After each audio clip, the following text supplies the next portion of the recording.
Olá, no vídeo de hoje a gente vai falar sobre como aumentar a segurança na cirurgia de lipoaspiração. Em 2003, o Conselho Federal de Medicina emitiu uma resolução orientando como se proceder para conseguir menores riscos nessa cirurgia. Um dos primeiros tópicos dessa resolução é deixar bem claro que a cirurgia de lipoaspiração não é um procedimento indicado para emagrecimento de paciente. Paciente que está acima do peso deve usar medicações para ajudar a perder peso, deve fazer dieta, deve fazer atividade física. Lipoaspiração é indicado para pacientes que tenham gordura localizada, estejam ou no peso ideal ou um pouco acima do peso ideal, mas de maneira alguma deve ser utilizada para emagrecer, porque isso iria necessitar de aspiração de volumes muito grandes de gordura, aumentando o risco do procedimento. Essa resolução também estabelece qual profissional o Conselho Federal de Medicina considera apto a realizar a cirurgia de lipoaspiração. Veja que interessante.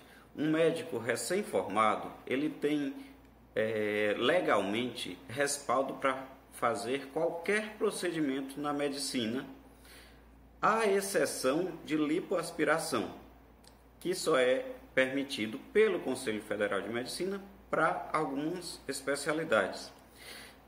Veja, o Conselho Federal de Medicina considera que para fazer uma lipoaspiração, o médico tem que ter ao menos residência médica em cirurgia geral. Por quê? O Conselho acredita que é preciso essa especialização para que o médico possa tratar possíveis complicações.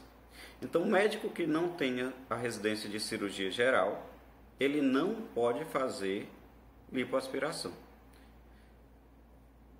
O preferível é que, além da residência de cirurgia geral, o médico também tem a residência em cirurgia plástica.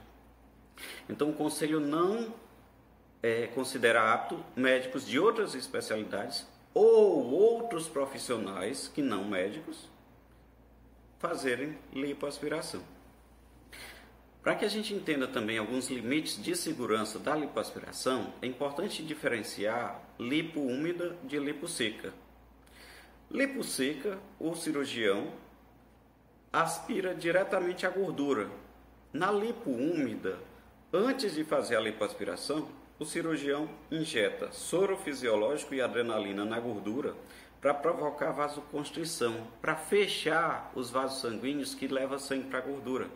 Isso faz com que durante o procedimento se perca menos sangue. Então a lipo úmida, aquela em que o cirurgião injeta soro e adrenalina antes de fazer a lipo, provoca uma perda sanguínea bem menor. Então isso deixa a cirurgia bem mais segura. Isso é importante para a gente definir o quanto de gordura que pode ser lipado. O Conselho Federal de Medicina, nessa resolução 1711 de 2003, ele estabelece como limite de 5% do peso corporal quando o cirurgião vai fazer uma lipo seca. Então, um paciente que tenha 60 quilos, 5% daria 3.000 ml de gordura. Isso seria o limite máximo que poderia ser lipado. Se essa lipo for úmida, se injetar adrenalina antes de fazer a lipo, esse paciente de 60 quilos poderia ser lipado até 7% do peso corporal, indo até 4 litros e 200. Esse é o limite máximo. Uma outra norma nessa resolução é a percentagem do corpo que pode ser lipado, que foi fixada em 40%. Então, quando o paciente informar, eu quero limpar a barriga, as costas, a cintura, braço, perna, papada, isso normalmente ultrapassa os 40% de área corporal, que é o limite de segurança estabelecido. Então, o paciente que chega dizendo, eu preciso limpar tudo. Não, você provavelmente não vai precisar limpar tudo. Vai precisar emagrecer primeiro e posteriormente fazer uma lipo com mais segurança. Esses limites fornecidos pelo Conselho Regional de Medicina, eles são variáveis. Durante a cirurgia, caso o paciente apresente sinais de perda sanguínea maior, o anestesista informa ao cirurgião e esse pode interromper a lipoaspiração ou fazer ela de forma mais com quantidade menor aspirada. Outro ponto que deve ser considerado é que esses limites também são variáveis de acordo com a associação de cirurgia. Vai fazer abdominoplastia e ainda vai fazer mama, esse limite do quanto se pode ser aspirado, ele é menor. De modo que se pergunta muito assim, lipoaspiração é perigoso? Essa resposta é variável.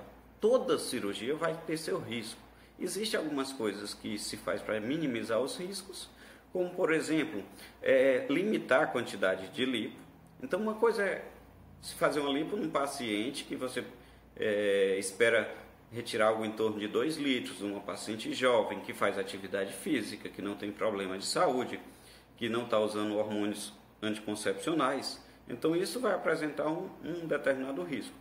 Paciente que tem comorbidades, com a idade maior, acima do peso, que não faz atividade física, sem dúvida o risco da lipoaspiração é bem maior.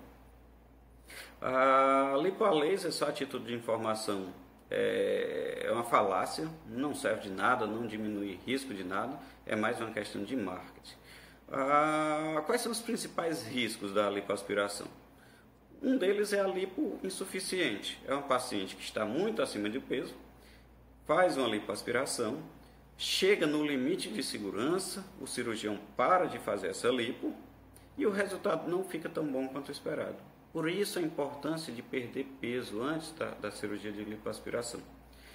Um outro risco são as irregularidades de contorno.